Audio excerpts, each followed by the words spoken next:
Voilà, donc présentation. Monsieur Demba Sow, secrétaire général du parti Ludior Yomb, dont le président est l'honorable député Omar Sy. Voilà, avec le comité directeur élargi du parti. Chez l'honorable aujourd'hui, on était en réunion. Voilà, je peux m'arrêter là. Hein? L'objectif de la rencontre, c'était aujourd'hui, comme vous le savez, l'honorable député est un homme de développement. Donc, il y a presque 2 ou 3 ans, et même 4 ans, 5 ans même, il avait eu à dégager un financement direct de 20 millions qu'il avait remis aux femmes pour vraiment l'élargissement du parti au niveau de la base. Après qu'il ait d'abord dégagé une ligne de crédit de presque de 100 millions, on avait installé à l'époque 412 cellules et pour chaque cellule, on avait donné 210 000 francs. Ça, c'était presque du fonds perdu qu'on avait donné aux femmes là pour leur permettre de se mouvoir dans des activités créatrices de revenus. Aujourd'hui, il y a certaines cellules qui sont mortes, qui ne fonctionnent plus, mais il y a certaines dont le montant aujourd'hui des 210 000 a atteint aujourd'hui presque 1 million et quelques. Et chaque veille Tabaski, les dames se rencontrent pour essayer vraiment de voir ce que chacune d'elles pourrait avoir pour se renforcer dans les activités, dans les dépenses de la Tabaski. Ça, c'est le premier point. Aujourd'hui, cette année, avec la venue de nouvelles personnes qui sont venues rejoindre le parti, l'honorable député Omar Sy a dit que pour l'ancien groupe, les 20 millions qu'il avait décaissés pour leur permettre d'élargir le parti, pour les nouvelles venues, il fallait aussi créer maintenant des financements. Ces financements, il a déposé une caution pour une ligne de crédit de 52 millions, de 42 millions, je voulais dire, 42 millions au PAMECAS. Donc, nous avons là-bas une ligne de 42 millions, ou bien de 45 millions que nous devons, que PAMECAS doit distribuer à nos femmes. Déjà, la caution est versée par Omar Sy, le président du parti Ludior Yomb. C'était très difficile parce que récemment, ils sont venus la semaine dernière pour les dossiers, pour le montage des dossiers. C'était très très difficile, mais il les a obligés à tout faire pour au moins qu'il y ait un premier jet avant la Tabaski. La banque s'est évertuée à cela et aujourd'hui, nous avons eu 11 groupes qui ont été financés. Ça, avec vraiment la diligence de Omar Sy qui a vraiment poussé ces gens-là à tout faire pour qu'il y ait au moins un premier jet. Ces braves dames que vous voyez aujourd'hui, ce sont ces dames-là. C'est 11 groupements de 5 personnes et chaque personne doit recevoir en principe 750 000. Et maintenant, ça, c'est pour l'élargissement de la base du parti. On doit élargir le maximum d'avantages aux gens-là pour qu'ils puissent adhérer au parti et y rester également. Mais pour qu'ils y restent, il faut qu'il y ait une motivation. Donc c'est pour cela qu'il a tout fait pour que vraiment ces crédits puissent sortir avant la Tabaski pour aider les jeunes également et les femmes à pouvoir également faire des activités créatrices de revenus pour leurs familles et pour leurs enfants. Juste peut-être une dernière question en français. Donc on va vers les élections locales. On sait que Omar Sy est une personne très sociale. On se rappelle il y a récemment du matériel médical, de 63 millions. On se rappelle aussi par rapport à la morgue et bien des choses. Est-ce qu'aujourd'hui vous pensez pouvoir sensibiliser les populations à pouvoir voter lors des locales? C'est ça, c'est dans cette lancée qu'il y a eu ces prêts-là. Parce qu'il y a beaucoup qui sont venus nous rejoindre. Aujourd'hui, celles que vous voyez ici, presque les 3 quarts, c'est des nouvelles venues. C'est des gens qui sont venus rejoindre le parti pour vraiment renforcer les électeurs au niveau du parti pour que le jour de ces élections-là, qu'on puisse avoir la victoire. Il y a également de grands responsables dans le département, ça, je crois que tu le sais toi. Peut-être tu ne vas pas en parler, mais tu le sais. Il y a de grands responsables et de grands mouvements qui sont en train actuellement de se diriger vers Omar Sy. Parce qu'Omar Sy actuellement, c'est l'alternative. Tout Mbour est conscient qu'Omar Sy est l'alternative pour le changement de la ville de Mbour. Donc, étant donc cette alternative, il faut que les gens y travaillent. Y travailler, c'est y donner son temps. Y travailler, c'est venir toujours être à côté de Omar Sy et chercher des militants pour Omar Sy et faire une bonne communication pour Omar Sy. Nous y sommes. Tout Mbour y est également actuellement. Vraiment.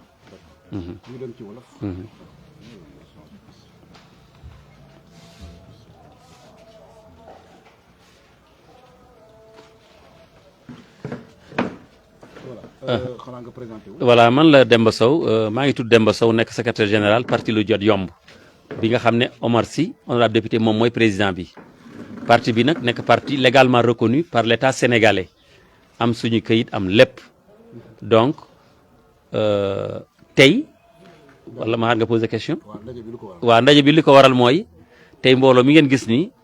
tey mooy premier maanaam premier G financement yi parce que ñi fi njëkkoon a nekk maa nga xam ne parti bi ñu koy sos Omar Sy génne woon na presque 100 millions la génne woon ci la ñu installé woon ay cellule bu ne ñu jox la 400 ñu jox la 210 000 loolu def nañ ko mayoon rek pour jigéen di ci yaxantu tey am na yoo xam ne dee nañu mais am na cellule yoo xam ne ba léegi ñu ngi fonctionné xaalis egg na ci 1 million léegi bi ñu toogee ba ren ñu gis ne nit ñi song nañu parce que Mbour fu mu nekk ni jàpp nañ ne gis nañ ne Omar Sy mooy buntu bi Omar Sy mooy ki nga xam ne moom rek moo mën a yóbbu Mbour ci ñun waa Mbour fi ñu ko bëgg kanamu Mbour ni ñu ko bëggee Omar Sy rek moo ci man dara tey waa Mbour yëpp daa nekk d'accord nañ ci loolu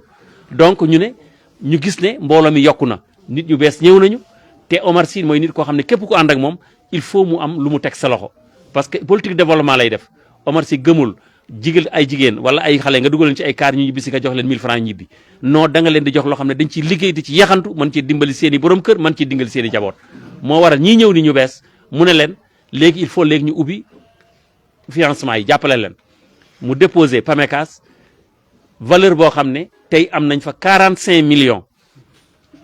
ñeent fukki millions ak juróom yoo xam ne PAMECAS dina ko génne décaissé jox ko suñu nit ñun ñooy envoyé nit ñi ñu monter seen i dossier ñu financé leen bi ñu ñëwee fi keroog mu xat lool ñu ne ñoom dina difficile pour que fii ak tabaski bi xat na si ñoom dossiers yi pour nga def enquête bi pour ñu dara mën a génne ci Omar Sy ne leen man damaa bëgg nit ñi ñu jàppale leen il faut ngeen def lépp ba am lu génn ci la PAMECAS bëre ba génne tey fukki groupement ak ñaar ak benn groupement bu ne am na juróomi nit ku ci ne ñu jox la 150 000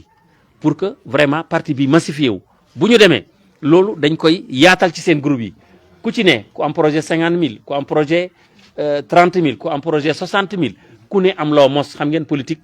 maanaam mooy ku ne daa war a mos parce que ku mosul fii dem mosi feneen balaa borom nag di uti mosi feneen li fi génn moo waraloon tey waxtaan bi ñu xam ne politique yaatal la li fi génn président yi maanaam groupement bu ne bu demee ñi ñu àndal nekk seen ginnaaw comme ñoo doon wax ne Omar dañoo bëgg nga dimbali ñu lu ñu téye suñuy nit ku nekk boo demee nga yaatal say nit am lu ñu leen téye mooy loolu te lii mooy premier G bi mooy premier G bi nga xam ne PAMECAS génne na ko am na ay montage am na ay enquêtes yoo xam ne ñu ngi ñooñu tamit bu ñu paree automatiquement rek dañ koy def waaw ñaareel bi waaw ñaareelu ponk bi élection yi waaw ndaje bii nii mooy dañuy préparer élection locale 2027 la ñu wax waaye ñun jàpp nañu élection yi sax mën na faa bañ a yegg nit nag bu fekkee dangaa jàpp nga ne élection yi mën ngaa yow suba ñu wax la élection am na yow war ngaa fagaru ba dara du la bett ci loolu lañ nekk nii tey nag lii ñuy def nii dimanche bu ne am nañu réunion fii kër Omar Sy dimanche bu ne parce que Omar Sy bu élection jotee ñëpp ñëw Omar Sy la ñuy fekk ci dëkk bi ci soxla yi ci yitte yi ci jàkk yi ak ci jumaa yi bu élection pare ñoom ñi ñibbi ku nekk dellu fi nga nekkoon dootoo leen dégg ba juróomi at Omar Sy mooy nekkaat ak nit ñi ci soxla yi nekk ak waa Mbour bu ñu ñëwaatee Omar Sy lañ fi fekk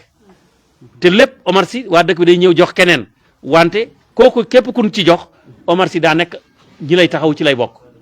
donc koo xam ne nag bu fekkee ñëpp a ngi laaj mu ñëw laaj ngeen jox keneen ñeneen ñi ñibbi moom mu des ak yéen bu jotaatee ñooñu ñëw moom la ñuy fekk ci terrain bi bu ñu amulee ñu ñibbi bu ñu ñëwaatee moom la ñuy fekk kon nag waa dëkk bi tey xam nañ ne ki nga xam ne nag ku ñëw fekk ko ak yow ku dem bàyyi ko ak yow ku ñëwaat fekk ko ak yow kooku mooy waaja kooku mooy Omar Sy ak waa Mbour. ñu gis ne sur le plan social. Omar Sy taxawaayam kenn mënul lim li muy def yëpp. parce que mën na ci jàpp morgue bi ci hôpital bi. 63 millions en matériel ak yeneen ak yeneen. ñu gis muy defal waa dëkk bi. mais donc ban analyse nga mën a def souvent élection day ñëw. du gagné. waaw léegi xam nga mbir bi moom lu ci bëri aussi da nga koy teg ci loxol yàlla rek parce que ñun suñu parti mu ngi tudd lu jot yomb ñun dañoo jàpp ne rek dafa jotagul woon rek waaye yow mii ne ci dëkk bi ren ngay xool mel na ni yëf yi nag mu ngi bëgg a jot waaw parce que suñu borom moo ne lu jot yomb loolu baatu loolu alxuraan la lu jot rek suñu borom day def loolu day yomb parti bi nag tamit ñuy jox tur boobu ñun nag liñ ci jàpp mooy moment boobu rek dafa jotul woon te doomu aadama toujours dafa war a ñaan li nga xam ne day jot ci yow rek doon lu gën ci yow doon loo xam ne aussi bu ñëwee da ngay am pexe noo ko téye waaye xam nañ ne tey ji bu jotee ñëw na mois bi nga xam ne Omar Sy lépp lu mu laaj pour dëkk bi ñu defar ko mu doon dëkk boo xam ne ñëpp dañuy naw waa Mbour Omar Sy am na capacité am na moyen am na xam-xam pour liggéey Mbour am na moyen pour liggéey Mbour am na moyen pour jàppale waa Mbour donc loolu moo tax te morgue bi nga wax ni daawaati jéeg la boobu mu ngi France vacances man yow laa àndaloon man moo ma yee mu ne ma man damaa dégg ci revue de presse bi ñuy wax Mbour morgue bi dafa paan ba ñi fi gaañu ay Joal lañ leen di yóbbu wala Thiès ma ne la ah ma ne ko man dégg naa ko mu ne ma léegi jógal nga dem fa nga laaj leen loolu ñaata moo koy defar bi ñu fay dem laaj leen ñaata moo koy defar ñu wax ñu yow bi ñu dellu si di fa dem dama laa woo ñoo ànd keroog enveloppe bi liquide lañ leen jox ñu ne kon fii ak ngoon ak suba ñu dinañ ko defar moo defar morgue bi te loolu kenn mësu ko yëg ah loolu tey yaa ma posé question moo tax ma wax ko bi mu paane moo ko defar ñoo àndoon yaa couvrir doon kii bi bu yàggul tamit conteneur 63 millions la fi indi matériel boo xam ne yow xam nga matériel bi nu mu beesee ak ban njëriñ la amal hôpital bi donc loolu nag loolu yëpp day bokk aussi li nga xam ne day yee nit ñi parce que koo xam ne amul benn ndombol tànk amul du ko état defal dara taxaw dëkk bi lu mu man ci lu baax mu koy def di jàppale nit ñi di jàppale néew ji dool di jàppale ñu feebar kooku boo ko ne dëkk baa ngi mu am pouvoir de signature am capacité mën a jële bitim réew ay tubaab mën a jële bis ay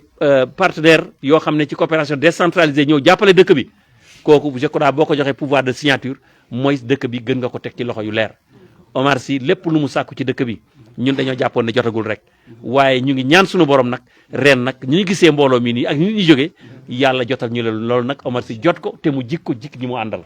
dëkk bi li ñu xaar ci moom ci dëkk bi mu defal leen ko parce que loolu moo ci am solo. kon ci ñaari baat lan ngay wax waa Mbour. waa Mbour li ma leen di wax rek mooy li ma wax mooy ki nga xam ne bu ñëpp demee mooy des ak yéen ci soxla yi ci lépp lu Mbour soxla moo fi des bu campagne jotee moom mu ngi ak nit ñi ci campagne ñoom bu ñu amulee ñibbi nañu ba juróomi at yi pare ñu soog a ñëwaat bu ñu ne élection amaat na bu ñëwee fii moom la ñu fekk fii ak waa Mbour bu ñu amulee ñu ñibbi wala ñu jox ko keneen moom day des ak waa Mbour ci soxla yi ci yitte yi ci lépp ci jàkk yi ak si jumaa yi bu fekkee ñooñu amuñu ñu dellu ñu dem bu ñëwaatee moom la ñu fekk ak waa dëkk bi bu ñu ñëwee utaat amuñu bu ñu delloo moom dañ koy bàyyi ak waa dëkk bi moom toujours ak waa Mbour rek bu ñu ñëwaat tamit fii lañ koy fekk waaw ku mel noonu nag koo xam ne yow ku dem mu bàyyi ko ak yow ku ñëw fekk ak yow te moom li muy laaj mën na ko xam na ko am na capacité pour defar ko waaye nag ala yowén nag dellu si nag nga xam ne nga am xel nag boo xam ne xel buy am esprit de discernement buy ràññee nga xam ne nag kii mooy waa ji nga jox ko dëkk bi mu defaral ñu Omar Sy fa la toll tey waa dëkk bi Omar Sy depuis presque 20 ans 30 ans toujours dëkk bi li muy laaj rek mooy jox leen ma Mbour ma defar ko buñ joxee keneen bu joxaat jox leen ma Mbour ma defar ko am na capacité am na moyen ndox mi ni muy taayee fii tey lii Omar Sy tey buñ ko joxoon tey mairie bi balaa taw bi di ñëw di ngeen fi gis liggéey boo xam ne bu tawee ndox dootu leen ko gis ci centre ville bi am na capacité am na moyen pour am na xam-xam bii xam-xam loolu la xam-xam jàng la xam-xam nekkul diplôme ay këyit xam-xam mooy kuy defar dëkk mooy un entrepreneur la bu mag boo xam ne day téye àll boo xam ne dara newu fa moo fa indi ndox moo fa indi courant moo fa indi pont moo fa indi lépp lu mu laaj pour dëkkuwaay maanaam Omar Sy da ko indi ci lotissement yooyu muy def kooku boo ko joxee dëkk da koy defar ba mu normal moo xam ndox fu Mbour kay ma ne la changé na buñ ko ne Omar Sy Mbour a ngi nii changé na parce que changement bi mooy Omar Sy nee na waa Mbour man li ma gëm mooy Mbour budget bi mu am rek mënu koo liggéey il faut que ñu jàpp ci am coopération décentralisée maanaam bitim réew di jëlee di indi comme nu indee conteneurs yi beneen bi mooy tant que amuñu maire boo xam ne essence su maire yi du ko soxla chauffeur u maire yi du ko soxla maanaam lu bëri ci cabinet du maire du ko soxla moom soxlawul essence soxlawul chauffeur bu ñu koy fayal soxlawul oto lii yëpp amal na ko boppam EGBOS service am moo ko koy utal bu ñëwee loolu yëpp da koy dindi ci budget cabinet du maire da koy delloo ci budget investissement pour dëkk bi am ñu mën a liggéey soxlawu ko léegi nag kooku nee na itam moom li mu xam ci tubaab yi nga xam ne fu mu ëpp fu muy dem am na sax dëkk boo xam ne Carpi Italie dañ ko defoon citoyen d'honneur ñooñu li mu xam ci borom dëkk bi ñooñu nga xam ne dañ fa am alal mooy buñ la falee war ngaa contribuer buñ la fal war ngaa contribuer ñoom loolu la ñu xam tubaab yi ñi am alal ci dëkk ñoom dañuy contribuer pour le développement de leur commune surtout nag ku ñu fal moom buñ ko falee lu mu bon mooy dina jëkkati chèque boo xam ne dina doon au moins 100 millions wala lu ko ëpp moom lay njëkk a dindi mooy contribution am moom lay jox conseil municipal ne leen lii de acceptation de don laa leen ñaan man Omar Sy mi ñu fal maire maa yëkkati li may ko commune bi jàppale ko ci développement chantier yi ñu fi fekk yoo xam ne yegguñu ñu yeggale ko ci en attendant budget bi taxaw waaw loolu mooy li nga xam ne moom mooy contrat bi mu signé ak waa Mbour ñu ngi leen di sant di leen gërëm merci beaucoup merci.